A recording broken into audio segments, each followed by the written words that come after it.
Hello everybody, welcome back to my channel, My Kinda Art, with me, Ivan Florentino Ramirez. And for today's video, since it's the brand new year, it's 2024. Happy New Year. I have one of several Ninja Turtle drawings that I did on my sketchbook that I'm almost done with.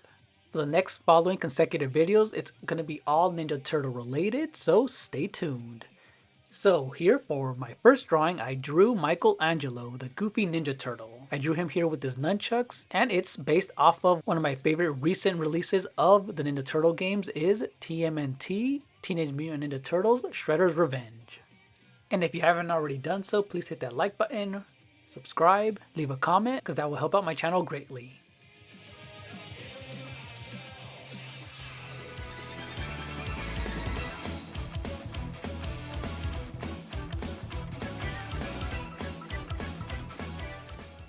So for this sketch, it was done with pencil first and done with black ballpoint pens. Very simple.